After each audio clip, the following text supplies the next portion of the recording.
We have been going through our freezers recently looking for stuff we can use up because we need the space in the freezers for new cubs coming in.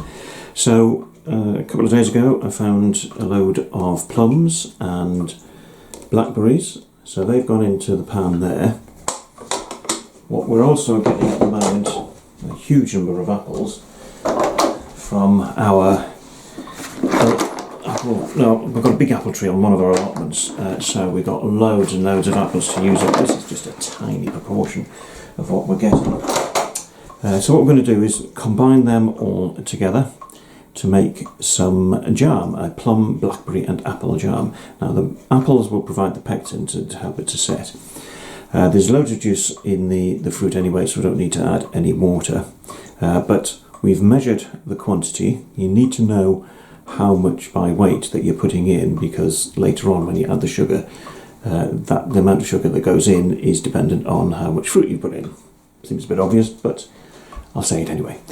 So I'm going to chop the apples and weigh them. In this pan we've got 2.5 kilos of plums and blackberries, so we're going to put in around about 1.5 kilos of apple. As I say, the apple provides the pectin to get it to set, so you need a decent quantity of apples in there, or else you're going to end up with a sloppy jam. Right, all the fruit is now in the pan. You need to make sure that the apples are about, or at least a third of the weight of the fruit that's gone in there, just to make sure you've got enough pectin in it. Now, when I mean weight, I mean the weight of the apples after they've been cored and peeled.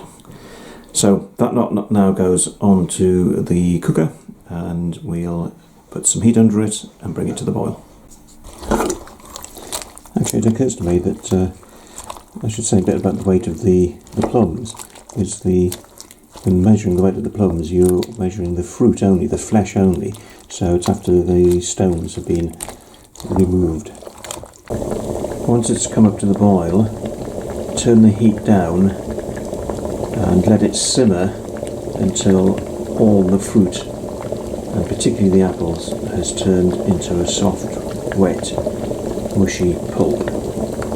The fruit has now pulped. As you can see, it's all wet and sloppy. So we're going to add 1 kilo of sugar for every kilo of fruit, and then bring it back to the boil, because obviously adding the sugar is going to cool it down a bit. But we'll bring it back up to the boil and keep it on a rolling boil until we reach a settling point. The jam has been boiling away for a while now, and I've put a dollop on a saucer here, and if it's formed a skin, you see it there, all nice and wrinkly, that means it's hit the settling point, so it's ready to go into hot sterilised jars.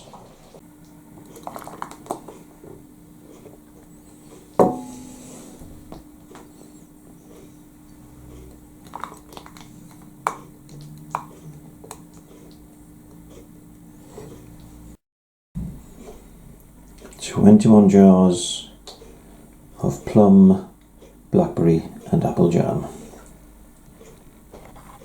We're going to try the jam in just a moment, but you need 4 things to make jam. So first one is you need acid, which comes from the fruit.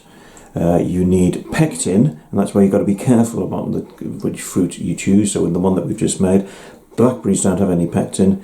Plums, I think, might have a little bit, but the main source of pectin was the apples. You obviously need heat as well, which you get by sticking your pan on the cooker, and you also need sugar. So if you've got that lot, then it doesn't really matter what the combination is, because you've got the conditions to make jam and get it to set. So how has this jam worked out? Moment of truth time.